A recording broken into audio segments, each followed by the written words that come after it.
안녕하세요. 책 한민국입니다. 오늘 소개할 책은 불안의 끝에서 쇼펜하우어, 절망의 끝에서 니체. 지은이는 고려대학교 철학연구소 연구원 강용수입니다. 어느 고 서점에서 니체는 쇼펜하우어의 책을 발견하고 며칠 밤을 읽었다고 한다. 삶의 고통 앞에서 쇼펜하우어는 언제나 태어나지 않았더라면 하고 후회했지만 실제로는 오래 살았고 니체는 고달픈 삶에서 다시 한 번 더 바라는 용기를 강조했다. 결국 두 사람 모두 삶의 고통에서 벗어나 삶을 긍정하는 지혜를 찾은 셈이다. 니체는 인간이 현실의 불만족을 없애기 위해 천사, 악마, 신 등을 만들어내고 숭배했다고 보았다. 이 세상에는 진정한 행복이 없고 다른 세상에 존재한다고 잘못 믿는 것이다. 이러한 면에서 보면 절망의 원인은 이 세계에 만족하지 못하는 인간이 스스로 끊임없이 싸우는 데 있다. 삶이 고통이라며 현실을 부정하여 도달하고자 하는 세계는 인간 정신이 만들어낸 망상이다. 삶 자체가 고통스럽고 비참한 것이어서 차라리 태어나지 않는 편이 나았다. 이 씁쓸한 후회는 쇼펜하우어의 사상을 한마디로 정리한 문장이다. 쇼펜하우어는 인간이 죽음 이후에도 계속 존재하는지 묻는다면 태어나기 전의 상태로 되돌아간다고 대답하는 것이 가장 올바르다고 말한다. 태어나기 전 우리는 존재하지 않았으니 죽으면 다시 아무것도 없는 상태, 결국 우주의 시작인 무로 되돌아가는 것이다. 인도 철학사상의 문헌인 우파니샤드는 너는 다시는 현상으로 나타나는 존재로 태어나지 않을 것이다 라고 예언한다. 바라문교 사상의 근본 성전인 베다에 따르면 인간이 열반에 이르는 상태에는 생로병사가 없다. 쇼펜하우어는 현재만이 진실되고 현실적이다. 현실은 현실적으로 가득 찬 시간이고 우리의 삶은 현실 속에서만 존재한다 라고 말한다. 현재에 집중했을 때 직접적인 불쾌감이나 고통이 없다면 그 자체로 만족해야 한다. 삶을 지나치게 미워하지도 과하게 사랑하지도 말라. 착하게 살든 악하게 살든 상을 받든 벌을 받든 누구나 죽는다는 사실은 결코 다르지 않다. 우리가 할 수 있는 것은 현재의 삶에 집중하는 것뿐이다. 쇼펜하우어는 인간은 누구나 혼자 있지 않을 수 없다. 결국 인간의 행복은 얼마나 혼자 잘 견딜 수 있는가에 달렸다라고 말한다. 뛰어난 정신력을 지녀 내면이 풍부한 사람은 자신의 행복을 위해 다른 사람을 필요로 하지 않는다. 반면 내면이 비어있는 사람은 자기 자신에게서 도망쳐 타인과 덧없는 시간을 보낸다. 나의 행복을 내 안에서 찾는 것이 아니라 타인을 통해 찾으려는 것이다. 정신이 빈약하고 천박한 사람일수록 누군가와 어울리기를 좋아한다. 교제의 범위가 넓을수록 자신의 자유도 그만큼 희생해야 한다. 많은 사람을 만날수록 강요는 늘어나고 개성이 뚜렷한 사람일수록 더 큰 희생이 따른다. 따라서 고독 속에서 자신의 위대함을 찾는 사람은 다른 사람에게서 행복을 찾을 수 없다. 정신적으로 우월한 사람일수록 무리에 속해 있는 삶이 불편하게 느껴진다. 고독을 견디며 사랑할 수 있는 사람은 진정 위대한 사람이다. 고독은 마음의 평정과 행복의 원천이며 고독을 견디며 나 자신에게 의지할 때 비로소 나는 나에게 모든 것을 걸 수 있다.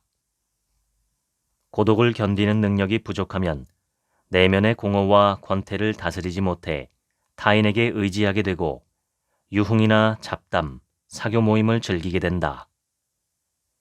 타인과 함께하는 시간이 즐거워서가 아니라 자신의 적막함과 답답함, 단조로움, 갑갑함을 견디기 위한 것뿐이다. 쇼펜하우어는 지적으로 뛰어난 사람은 고독으로 두 가지 이점을 얻는다. 첫째는 자기 자신과 함께한다는 이점이고, 둘째는 타인과 함께하지 않는다는 이점이다.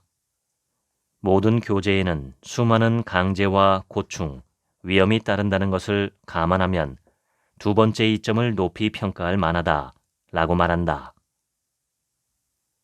내면이 풍부한 사람은 그 자체로 행복하다. 혼자 있지 못해 다른 사람과 접촉하는 것은 위험하다. 혼자서도 단단히 설 수 있는 사람이 타인과도 잘 지낼 수 있다. 스스로 고독을 즐기는 능력부터 키우는 게 좋다. 그러면 타인과도 잘 지낼 수 있다.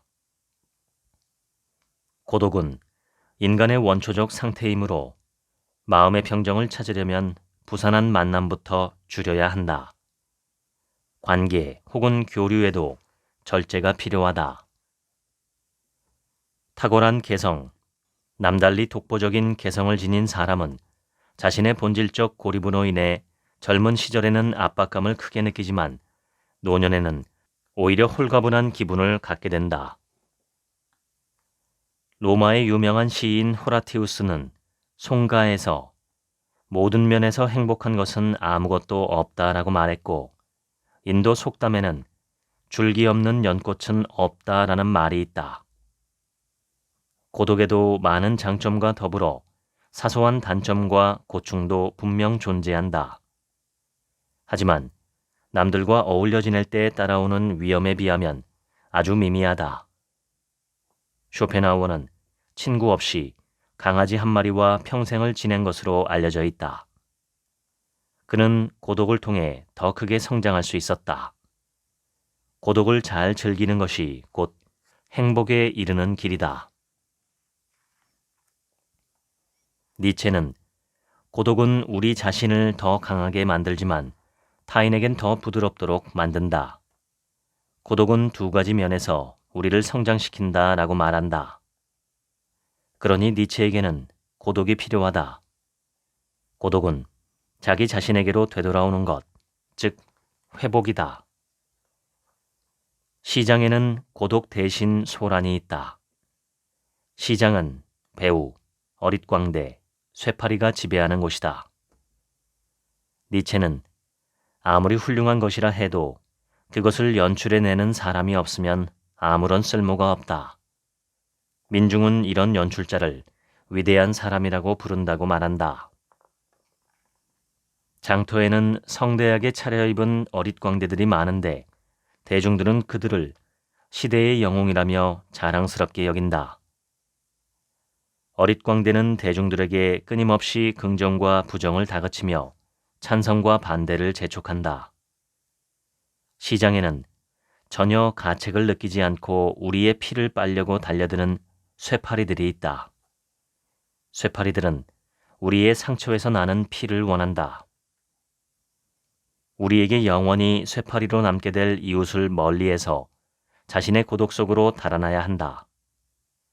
니체는 벗이여 너의 고독 속으로 달아나라. 파리채가 되는 것이 내가 할 일은 아니다. 복수와 열등감에 찌든 쇠파리를 잡아보겠다고 팔을 들어올리지도 말라. 쇠파리는 헤아릴 수 없이 많으니 나 스스로 파리채가 되는 것이 우리의 할 일은 아니다라고 말했다. 시장을 떠나 자신만의 고독 속으로 돌아가야 한다. 저마다의 세계는 각자 바라보는 관점에 의해 결정된다. 밝은 사람에게는 세상사가 흥미진진하지만 우울한 사람에게는 비극의 연속이다.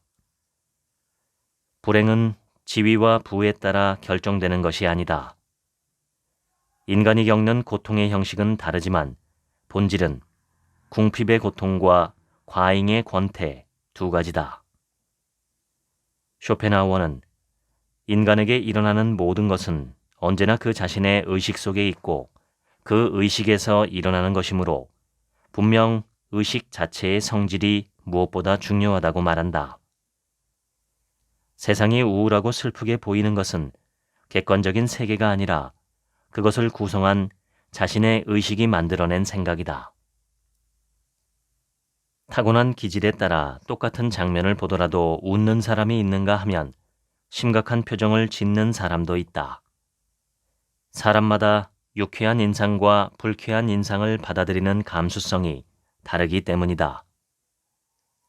누군가는 절망에 빠지는 심각한 상황이지만 또 다른 누군가는 그 상황을 허허 웃어 넘기기도 한다.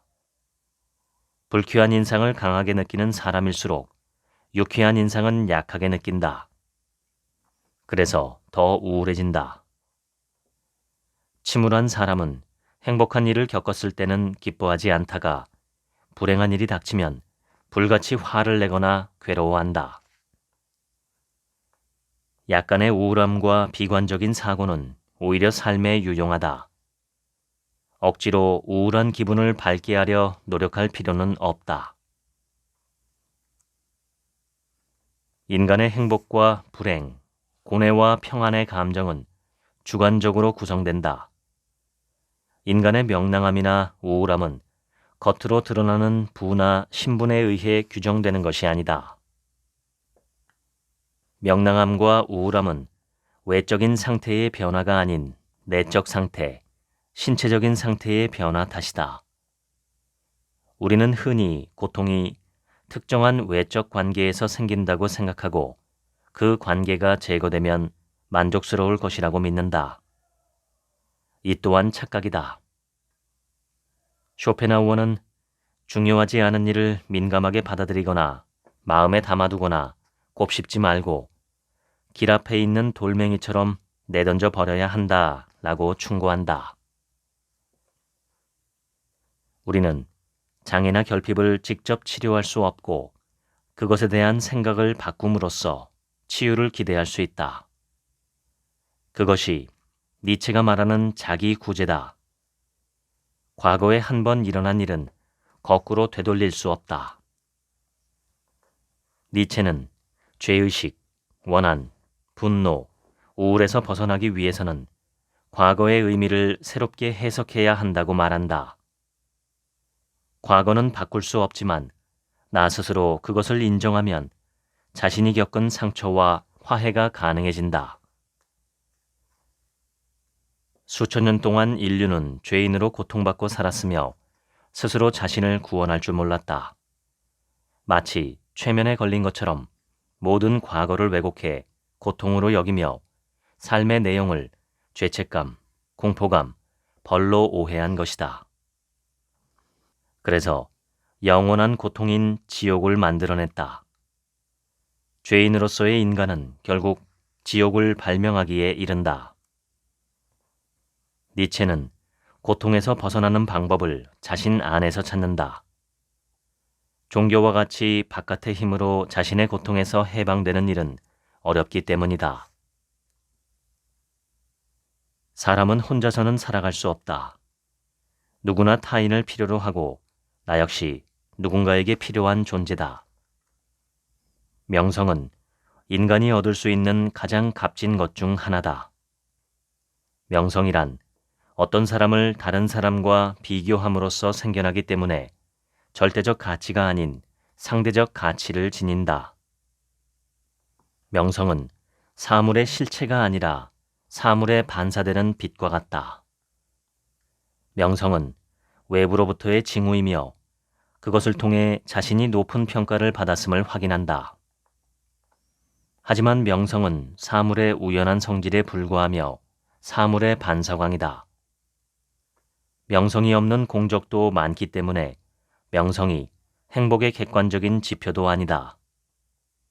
만약 타인의 눈에 어떻게 비치느냐에 따라 사람의 가치가 결정된다면 어떨까? 그게 사실이라면 우리 인생은 비참할 수밖에 없다. 다른 사람의 두뇌에 비친 그 사람의 모습은 부차적이고 파생적이고 우연에 내맡겨진 것이라서 참된 본질과는 간접적으로만 관계를 맺을 뿐이다. 많은 경우 명성은 말뿐인 거짓 존경에 불과하다. 인간이 명성과 명예를 좋아하는 이유는 우리의 마음속에 허영심과 자존감이 있기 때문이다. 토머스 홉스는 모든 큰 기쁨과 모든 명랑함은 타인과 비교해 자신을 높이 평가하는 데서 비롯된다라고 말한다. 인간이 수만 가지의 위험과 온갖 고초를 무릅쓰며 평생 쉼없이 노력하고 애쓰는 목적은 대부분 타인의 견해로 자신의 입지를 높이기 위해서다. 다시 말해 관직이나 칭호, 공호는 물론 부와 학문, 예술조차 주로 그런 목적을 위해 추구된다.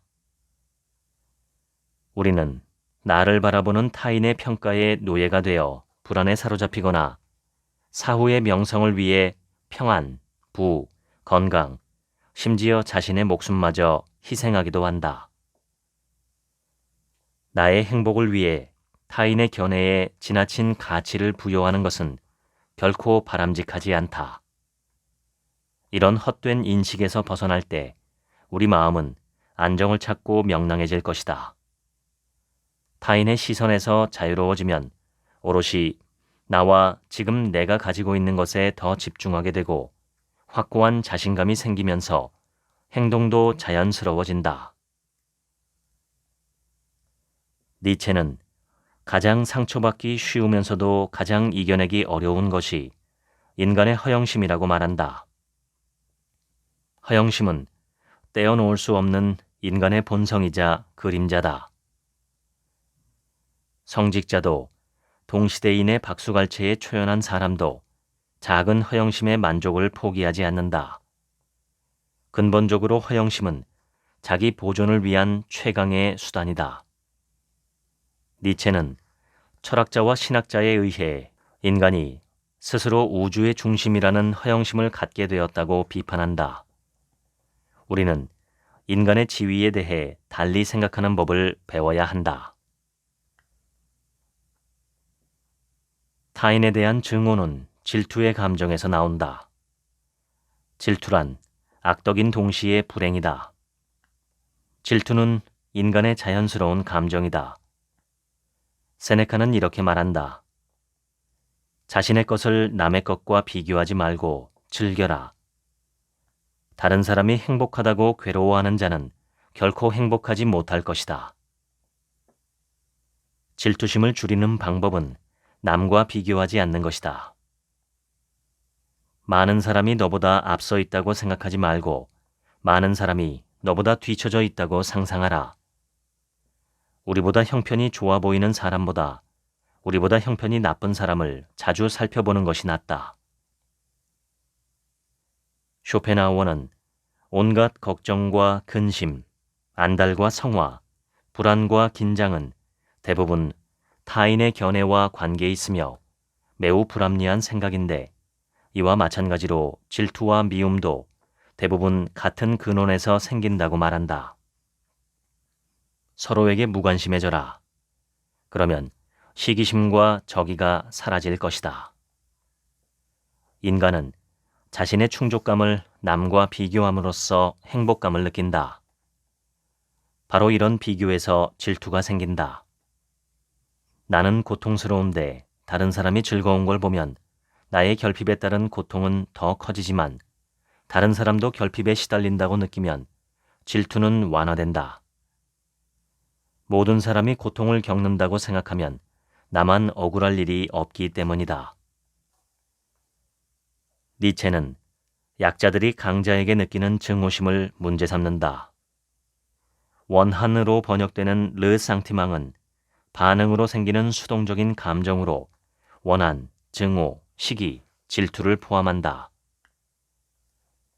고매한 인간은 자신을 신뢰하며 열린 마음으로 고귀한 혈통에 어울리게 정직하고 순박하다. 그 반대로 증오의 감정을 지닌 노예는 솔직하지도 않고 곁눈질한다. 이러한 귀족 도덕과 노예 도덕의 차이는 독수리와 양을 예로 들면 이해가 쉽다. 독수리는 양을 잡아먹는 포식자이며 양은 독수리를 두려워한다. 양을 잡아먹는 독수리는 고기 맛이 좋다 나쁘다로 판단한다. 반면 양은 선, 즉 좋음과 악함으로 판단한다. 독수리는 양을 좋아한다. 양고기가 맛있기 때문이다. 반면 양은 자신을 잡아먹는 독수리가 사악하다고 생각하고 자신은 그 반대로 선하다고 생각한다. 약자인 양이 생각하는 좋음은 원한에서 비롯되며 강한 자들이 나타나지 않기를 바라는 공포감에서 비롯된다. 즉, 자신을 죽이는 독수리가 사라지기를 바라는 것이다. 귀족 도덕은 자신의 긍정에서 출발하지만 노예 도덕은 타자의 부정에서 출발한다. 고매한 인간은 자신의 좋음에서 나쁨을 만들어내지만 노예는 증오에서 타자의 악함을 만들어내고 자신을 선한 자로 규정한다.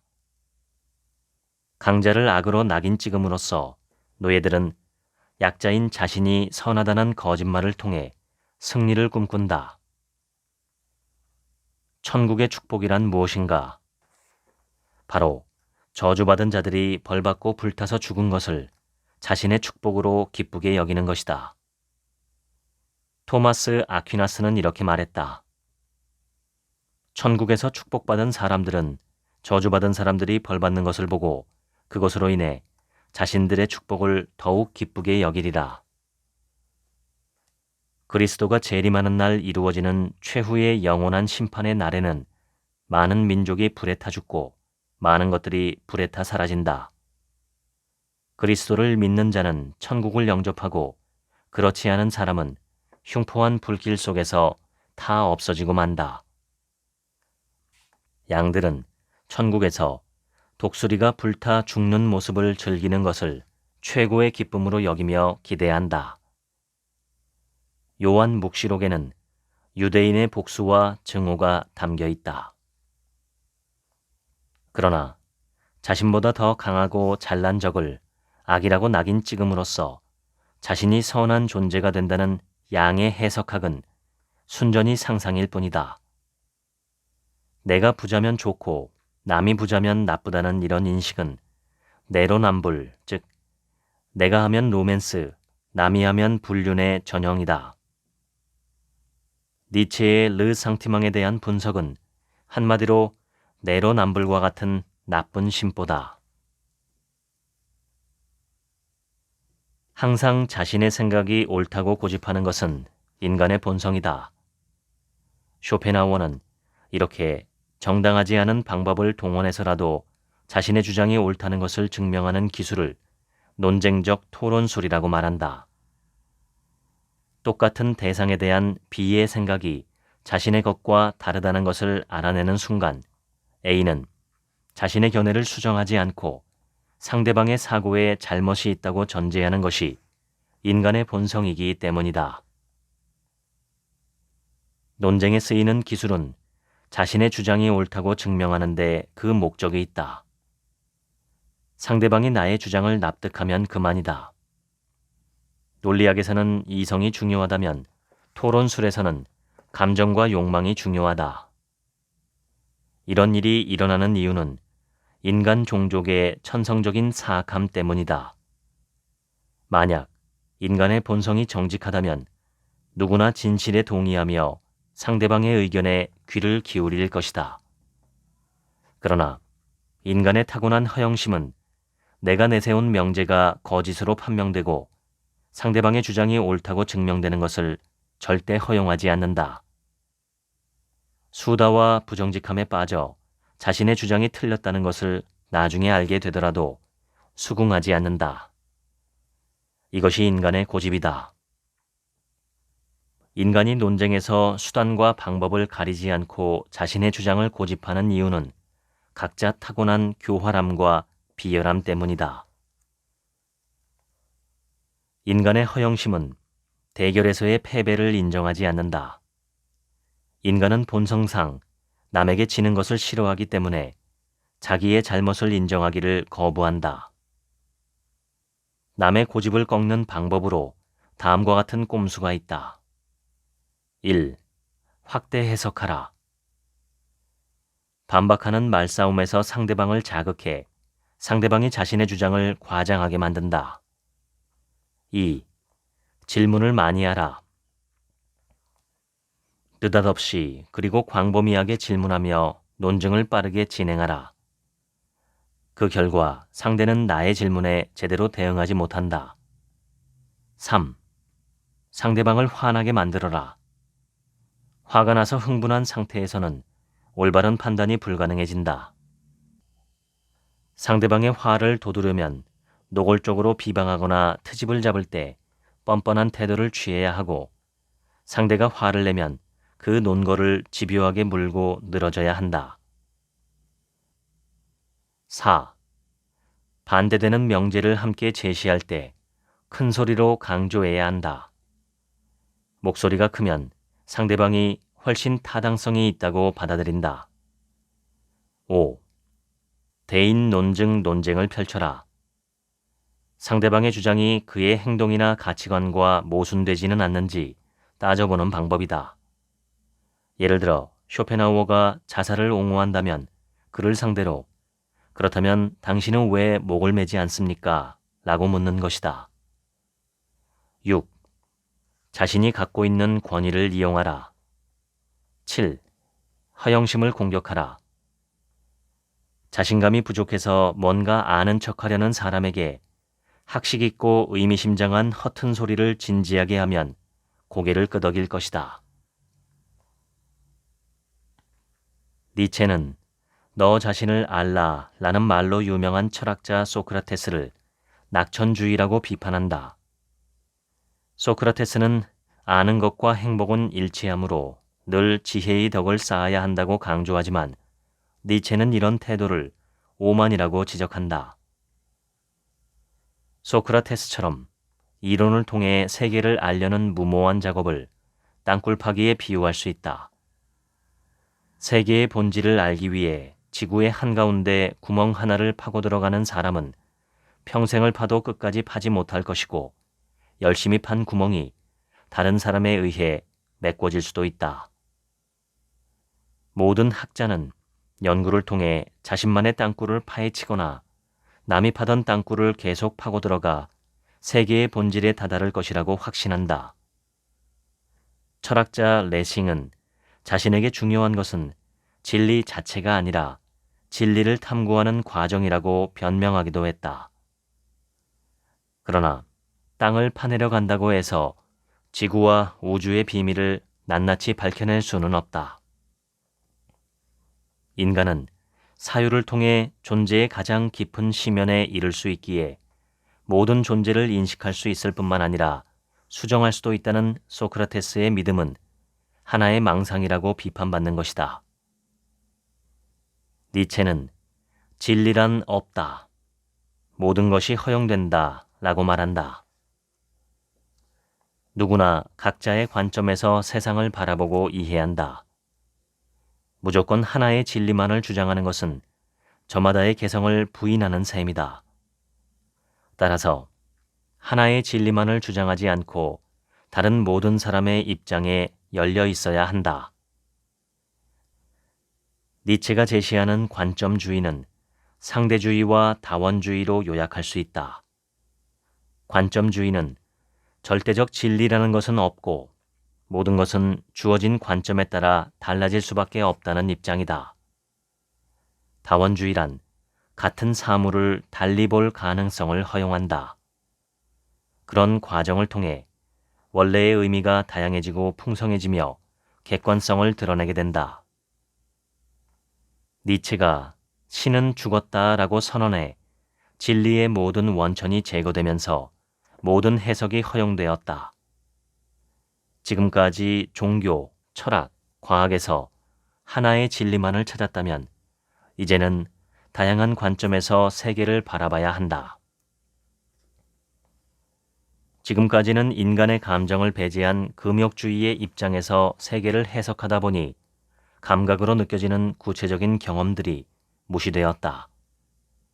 이러한 금욕주의적 태도에서 초감각적 세계인 플라톤의 이데아, 과학주의, 구원의 세계 등이 만들어진 것이다. 객관적인 인식을 위해서는 더 많은 관점, 더 다양한 시선이 필요하다. 개념의 객관성은 이러한 관점주의적 인식을 통해 더 완전해질 것이다. 객관적으로 이해하는 것은 세계를 있는 그대로 보되 다양성과 다름의 가능성도 받아들이는 태도를 말한다. 자기의 입장만이 옳다는 고집은 버려야 한다. 자기의 경험만이 옳다고 해석하던 시대는 이제 지나갔다. 인간은 의미를 추구하는 존재다. 삶의 의미를 얻기 위해 질문을 던지고 답을 구한다. 그러나 안타깝게도 인간이라는 동물은 지금까지 아무 의미도 지니지 않았다. 인간은 동물처럼 그저 먹고 마시는 것만으로는 살 수 없다. 배만 부르다고 존재하는 것이 아니라 밥을 먹는 의미를 알아야 행복할 수 있다. 모든 사람이 갖는 나름의 해석을 배제하고 하나의 진리만을 무조건적인 것으로 강제하는 것은 잘못된 태도다. 니체는 많은 사람들이 각자 자신의 관점에서 다양하게 세상을 바라볼 수 있다고 말한다. 그것이 관점주의다. 하나의 세계를 다르게 볼 수 있다는 가능성과 다른 사람이 나보다 더 정확하게 볼 수 있다는 가능성을 모두 열어두어야 한다. 그런 과정을 통해 내가 보지 못한 세계에 더 객관적으로 접근할 수 있다. 민주주의의 원칙은 자유와 다양성이다. 만약 어떤 사실만이 진리라고 상정한다면 다른 모든 것은 거짓이 된다. 하나의 진리만 주장하면 권위적인 세상이 되며 다른 목소리에 귀를 기울이지 않아 폐쇄적이고 억압적인 사회가 된다. 삶의 의미를 찾기 위해 세계와 인간을 이해하는 일은 묻고 답하는 끝없는 과정을 통해 이루어진다. 중요한 것은 세상을 바라보는 태도다. 세상을 비방하면서 바라보면 염세적인 세계관이 만들어지고 세계를 기쁘게 받아들이면 낙천적인 생각이 만들어진다. 하나의 진리에 구속되어 있지 않다면 우리의 생각은 자유롭다. 니체가 말하는 인간의 위대함이란 무엇일까? 니체는 그것을 한마디로 운명애라고 말한다. 자신의 운명을 피하거나 단순히 견디는 것이 아니라 적극적으로 받아들이고 사랑하는 것이다. 우리는 흔히 운명은 미리 정해져 있기 때문에 우리 힘으로 어쩔 수 없다고 생각한다. 그러나 니체는 인간과 운명은 대립하지 않는다고 말한다. 하늘의 운명이 인간을 결정하는 것이 아니라 인간의 삶 자체가 부단히 운명을 만들어가기 때문이다. 인간의 운명, 운, 우연은 매 순간 우리 안에서 바뀌어 간다. 니체에 따르면 은총과 구원과 용서에 대한 그리스도교의 주장은 잘못된 것이다. 죄가 있기에 고통이 따른다는 생각은 잘못된 인과관계이다. 내면에서 고통받는 양심의 가책은 인간과 세계를 잘못 해석한 것에 불과하다. 주사위 놀이에서 진 사람은 운이 없었던 것이다. 마찬가지로 인생의 많은 불행의 원인은 도덕적인 죄가 아닌 우연에 의해 일어난 실패에 있다.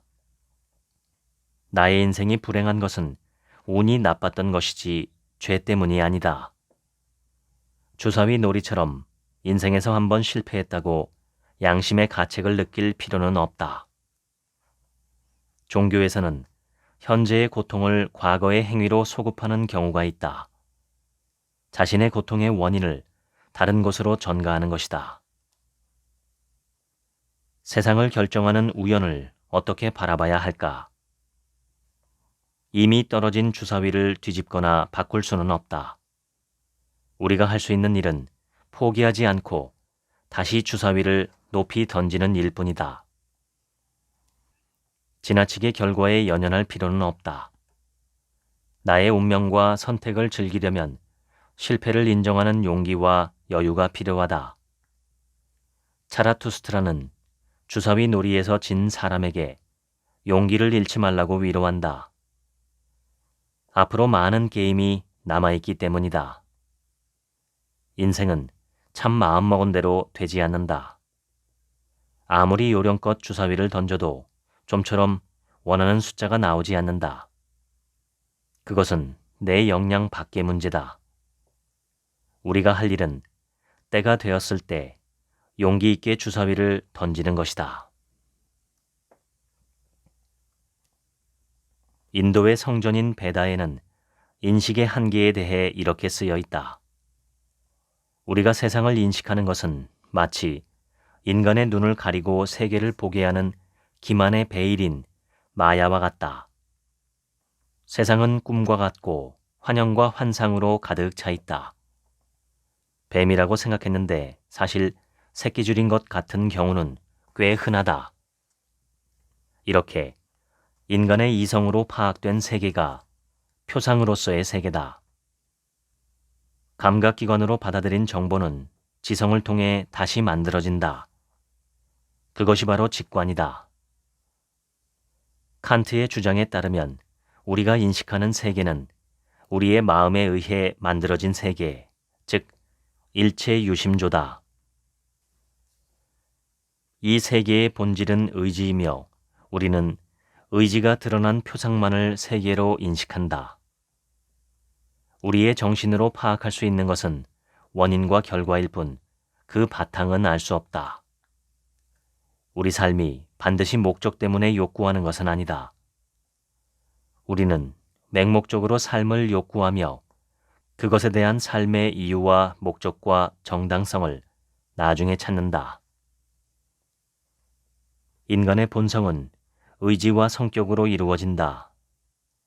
의욕이 그 사람의 기본 성격을 이루며 나중에 경험이 쌓이면 거기에 인식이 덧붙여진다. 쇼펜하우어에 따르면 인생을 즐겁게 사는 방법은 각자 자신의 욕망을 긍정하는 것이다. 인간은 각자의 개성에 따라 다른 사람이 될 수 있다. 인간은 자신이 인식하는 것을 의욕하지 않고 자신이 먼저 의욕한 것을 나중에 인식한다. 욕망이 이성에 앞선다는 것이 쇼펜하우어 행복론의 핵심이다. 신은 죽었다. 니체의 유명한 말이다. 인간이 지혜로워지는 것은 신과 사제에게 위험한 일이다. 많이 알수록 종교를 믿지 않게 되기 때문이다. 신이 인간을 창조한 이유는 지루함 때문이다. 나중에는 인간 역시 지루함을 느꼈다. 이런 고민에 대한 해법으로 신은 다른 동물을 창조했다. 그러나 이것은 신의 첫 번째 실책이다. 왜냐하면 인간은 동물에 대해 전혀 흥미나 재미를 느끼지 못했기 때문이다. 인간은 동물을 지배하면서도 정작 자신은 동물로 살고 싶지 않았다. 신은 인간의 참을 수 없는 따분함을 없애기 위해 여자를 창조했다. 이것이 신의 두 번째 실책이다. 왜냐하면 여자에게서 모든 지식과 악이 나오기 때문이다. 인간은 여성을 통해 인식의 나무, 즉 선악과를 맛보는 법을 알게 되었고 이로써 신은 인간에 대해 두려움을 느꼈다. 인간이 지식을 통해 결국 신과 동등한 위치를 갖게 되었기 때문이다. 인간이 지적으로 발전하면 신과 사제의 지위가 무너지게 될 테니 인간이 지혜로워지는 것은 금지되었다. 따라서 인간의 지식은 모든 죄의 원인이다. 인간이 점점 똑똑해지는 것을 막기 위해 신은 아담과 이브를 낙원에서 추방했다. 낙원에서 편안해지면 인간은 생각할 여유를 갖게 되기 때문이다. 그래서 인간에게 여러 가지 고난을 줌으로써 생각할 기회를 없애버렸다. 죽음, 임신, 노화, 질병 등 모든 고통은 인간이 영민해지는 것을 막기 위한 방법이었지만 실패했다. 민족을 갈라놓고 전쟁을 통해 서로 죽이게 함으로써 인간의 생각하는 능력을 억눌렀지만 인간이 쌓은 지식의 건축물은 점점 높아만 갔다. 신은 최후의 결단을 내린다. 노아의 방주를 통해 인류를 멸종시키기로 결정한다. 니체의 성경 해석에 따르면 더 많은 지식을 가질수록 인간은 신에 대한 믿음을 버릴 수밖에 없다. 지식은 신앙에 대립한다. 따라서 사제의 입장에서는 인간이 우둔한 채로 남아야만 종교의 권위를 유지할 수 있다. 인간을 불행하게 만들어야만 생각할 여유와 능력을 빼앗을 수 있기에 이 세상에 많은 고통이 생겨났다는 것이다. 인간이 신을 생각해낸 이유는 삶에 아무런 목표가 없었기 때문이다. 인간이 가장 참을 수 없는 것은 왜 존재하는지에 대한 이유를 알지 못한다는 점이다. 인간은 고통 자체보다 무엇 때문에 고통스러워야 하는가 라는 질문에 답을 얻고 싶었다. 인간이 견딜 수 없는 것은 고통 그 자체가 아니라 고통의 무의미다. 배고픔의 고통보다는 왜 먹지 않으면 안 되는지 알고 싶은 것이다. 니체는 신은 죽었다라고 선언하며 신이 진리라는 과거의 모든 주장을 거부한다.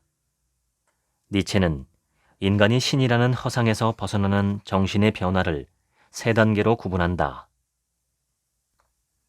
여기에서 인간은 낙타와 사자를 거쳐 어린아이가 된다. 첫째는 낙타의 단계다. 낙타는 짐을 싣고 사막을 건너가는 동물이다. 타인이 등에 짐을 실어주면 불평을 하지 않고 어떤 짐인지 궁금해하지도 않으며 잘 견딘다. 낙타는 타인의 명령과 권위를 맹목적으로 긍정한다. 너는 마땅히 해야만 한다 라는 신의 권위적인 명령에 아무런 반항도 하지 않는 노예정신이다. 둘째는 사자의 단계다. 낙타가 유순한 초식동물이라면 사자는 사나운 육식동물이다. 사자는 용의 모습으로 나타난 신에 맞서 싸우고자 한다. 용의 비늘은 신이 만든 규율과 규범이다. 사자는 반짝이는 비늘이 상징하는 모든 종교적 가치 규범을 부정한다. 그 대신 나는 하고자 한다면서 자기만의 가치를 창조하려 한다. 니체의 신은 죽었다라는 선언이 바로 이 사자의 단계에 해당한다. 셋째는 어린아이의 단계다. 사자는 파괴만 할 뿐 창조할 줄을 모른다. 신의 존재를 부정하는 사자는 새로운 가치 창조 능력이 없다. 그래서 가치를 창조하는 자유를 찾기 위해 어린아이의 단계, 즉 초인으로 넘어가야 한다. 신이 죽어 텅 빈 자리에 초인이 등장한다. 신과 같은 불멸의 존재는 비유와 억측에 불과하다. 이제 더 이상 신이 만든 가치의 목록은 유효하지 않다. 신의 거짓말을 믿지 않는 무신론자가 미래의 초인이 될 자격이 있다. 쇼펜하우어의 행복은 욕망의 중심을 잡는 데 있다. 인간의 욕망은 끊임없이 결핍과 만족 사이를 오가기 때문에 영원하거나 지속되는 행복의 감정은 존재하지 않는다. 가령 우리는 곁에 사람이 없으면 외로움과 고독감에 시달려 어떻게든 누군가를 만나려 하지만 막상 주변에 사람이 많아지면 관계에서 비롯되는 여러 가지 문제로 인해 피로감을 느낀다. 관계든 다른 무엇이든 지나친 욕심은 결국 화를 불러올 수 있기에 모든 욕망에는 적당한 균형이 필요하다. 욕망의 균형을 잡으려면 첫째, 자신을 너무 돋보이게 해서는 안 된다. 쇼펜하우어는 인간에게 허영심을 만족시키는 것 이상의 기쁨은 없다. 그 어떤 상처도 허영심의 상처를 입었을 때처럼 아프진 않다 라고 말했다. 허세의 가면은 곧 벗겨지기 마련이다. 세네카는 아무도 오랫동안 가면을 쓰고 있을 수 없다. 아무리 가려도 본성이 드러나기 마련이다 라고 말한다. 욕망의 균형을 잡는 두 번째 방법은 오히려 못난 척하는 것이다. 좋은 인간관계를 위해 못난 척하는 것이 더 지혜로운 방법이다. 잘난 사람보다 못난 사람이 더 인기가 많다. 똑똑하더라도 모르는 척하는 것이 남의 허영심을 충족시키는 좋은 처세술이다. 인간은 본능적으로 기분 좋은 우월감을 주는 사람을 찾기 마련이다. 우월감은 비교를 통해 상대적으로 만들어지는 감정이다. 남자들 사이에서는 멍청하고 무식한 사람이, 여자들 사이에는 못생긴 사람이 좋은 평판을 받는다. 남이 자기에게 다가오도록 하려면 자신의 장점이 아닌 열등함을 보이는 편이 낫다. 사람은 자기보다 못한 사람에게 더 친절한 법이다. 인간의 행복은 자신의 관점과 성격에 크게 영향을 받는다. 성격은 타고나는 경우가 대부분이어서 외부의 객관적 세계는 바뀔 수 있지만 주관적 측면인 성격은 변하지 않는다. 모든 사람은 자기의 행동이 자유롭기 때문에 언제든 다르게 살아갈 수 있고 다른 사람이 될 수 있다고 믿는다. 그러나 인간은 쉽게 바뀌지 않는다. 아무리 결심하고 반성해도 자기의 행동을 바꿀 수 없다는 사실과 태어나서 죽을 때까지 자신이 싫어하는 성격을 그대로 갖고 살아가면서 자신이 맡은 역할을 똑같이 해야 한다는 사실에 놀라게 된다. 성격을 그리스어로 에토스라고 한다. 아리스토텔레스는 성격, 즉 에토스라는 단어는 그 명칭을 풍습에서 얻었다라고 말한다. 성격이 좀처럼 변하지 않는 이유는 풍습의 특성과 일치한다. 바깥 세계는 시시각각 바뀌지만 우리의 주관은 바뀌지 않는다. 인간의 모든 행동이 나오는 내적인 원칙인 성격은 절대로 고칠 수 없다. 피하려 노력해도 같은 상황이 되면 또다시 원하지 않는 행동을 할 수밖에 없다. 어떤 사람이 가끔 예전과 전혀 다른 모습을 보인다면 일시적인 현상으로 여겨야 한다. 본성상 이기적인 인간은 이해관계에 따라 자신의 신념과 태도를 재빠르게 바꾸기도 하지만 그렇다고 그의 본성이 바뀐 것은 아니다. 그의 의도된 행위는 기한이 정해진 쿠폰 같은 것이라고 생각해야 한다. 니체는 인간의 성격은 바뀌지 않는다라는 쇼펜하우어의 견해를 받아들이지 않는다. 변하지 않는 성격에 대한 잘못된 믿음은 너무 짧은 기간 인간을 관찰함으로써 나온 판단의 오류다. 인간의 성격은 교육을 통해 쉽게 길들여지고 변화한다. 인간은 되어가는 과정에 있다. 니체는 인간을 미확정된 동물이라고 말한다. 즉, 미래를 향해 열려있는 규정되지 않은 자유로운 존재라는 것이다. 아직 미결정된 상태이기에 인간의 본성은 미래에 의해 결정될 수 있다. 인간은 미래적 동물이다. 우리가 흔히 좋은 성격이라고 말하는 것은 후천적으로 만들어진 속박된 정신이다. 좋은 정신이라고 부르는 것은 관습에 의해 만들어진 구속된 정신이 겉으로 드러나는 것에 불과하다. 니체가 볼 때 그런 성격은 벗겨내야 할 껍질에 불과하다. 몇몇 소수만이 어느 날 뱀처럼 이 허물을 벗어던질 수 있다. 니체에게 중요한 것은 만들어진 성격이 아니라 그것의 바탕인 인간의 첫 번째 본성이다. 뱀이 허물을 벗어던질 때 비로소 도덕의 속박에서 벗어나 자유의 세계로 나가듯이 우리 또한 도덕적 인류에서 현명한 인류로 거듭날 수 있다. 미래로의 길이 열리는 것이다. 각 개인은 세상에서 단 하나뿐인 존재이며 반복할 수 없는 일회적 존재다. 니체는 다양한 의견이 있을 수 있는 모든 것을 상대로 모든 사람이 자신의 의견을 가지고 있어야 한다고 믿는다. 똑같은 해석, 똑같은 설명, 누구나 똑같아져야 한다고 주장하는 종교, 도덕, 민주주의, 공산주의에서는 인간이 모두 동일해져야 한다고 주장한다. 이런 것들은 결국 모든 것이 평범해져야 한다고 강제하는 잘못된 문화다. 니체가 말하는 주권적 개인은 스스로 책임질 수 있는 존재다.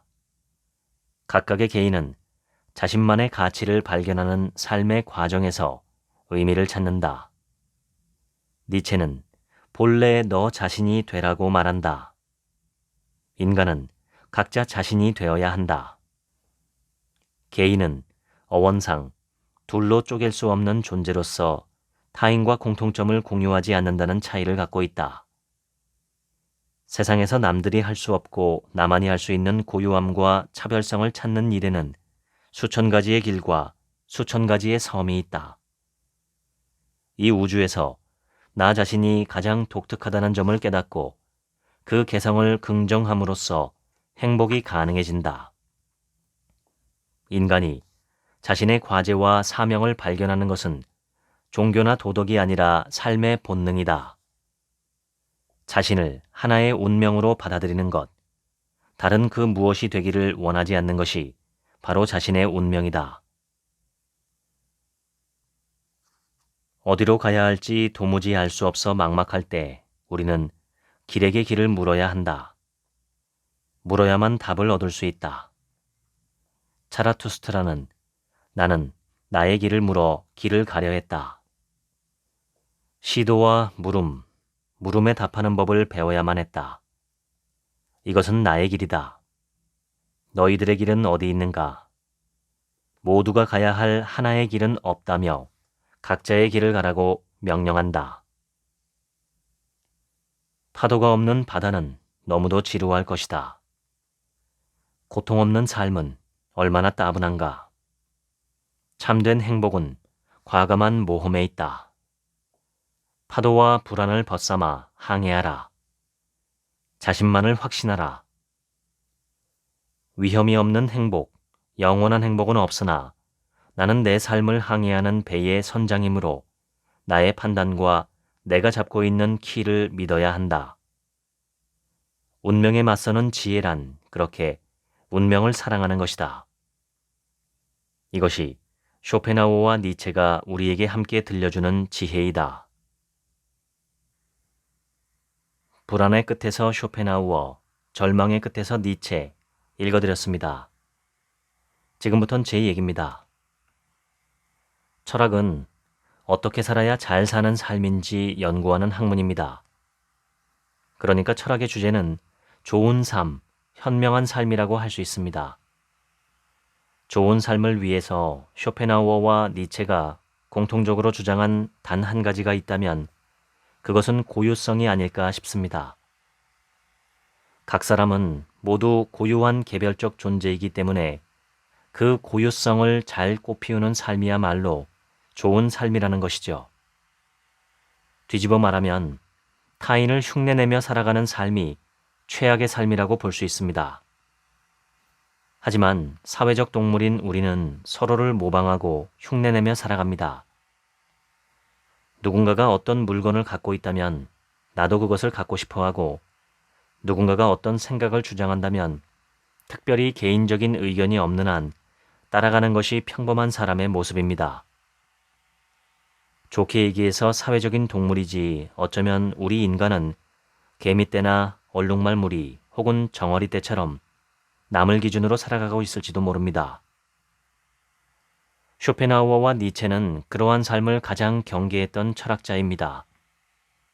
다시 말해 그들은 가장 나답게 살아가는 삶을 추구했다고 볼 수도 있습니다. 나답게 살아간다면 설령 외형적으로 실패로 보일지라도 내면적으로 만족감이 남을 수 있습니다.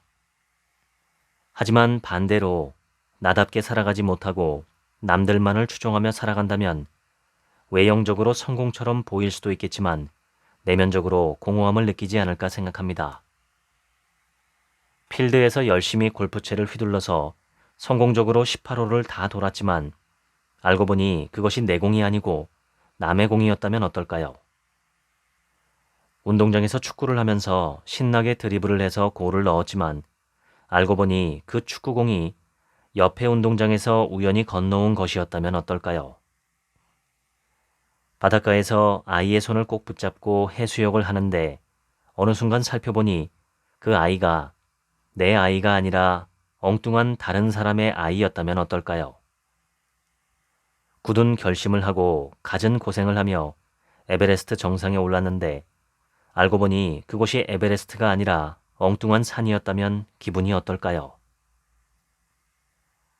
마찬가지로 뚜렷한 목표를 품고 평생 열심히 노력해서 그 목표를 달성한 인생인데 알고 보니 그 목표가 내가 알지도 못하는 누군가의 목표였고 나는 정작 그것을 바란 적도 없는 상태였다면 얼마나 허탈할까요? 올림픽에서 양궁 선수가 아무리 모든 화살을 10점에 맞췄다 해도 만약 그것이 옆에 있는 선수의 관역이었다면 그는 0점을 받습니다.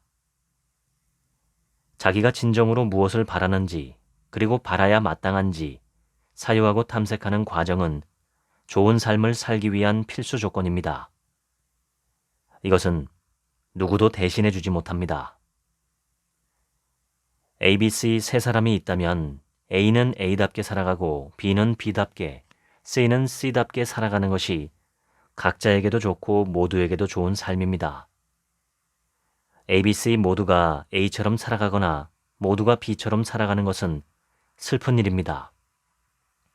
자기를 잃어버리는 일이기 때문입니다. 맹자는 사람들이 집에서 기르던 개나 닭을 잃어버리면 그것을 찾아 온 동네를 돌아다니지만 정작 자신의 마음을 잃어버리면 찾을 줄을 모른다고 탄식했습니다. 좋은 삶을 살기 위한 조건은 내 마음을 찾고 그 마음을 들여다보고 그 마음이 어디로 향하고 있는지 그대로 살아가겠다고 결심하는 것입니다. 내가 물고기라면 바다를 향해서 나아가고 내가 독수리라면 하늘을 향해서 날아오르고 내가 얼룩말이라면 들판을 질주하는 삶을 사는 것. 이것이 바로 나다운 삶입니다. 지금까지 책 한 민국의 하루치 생각이었습니다. 들어주셔서 감사합니다.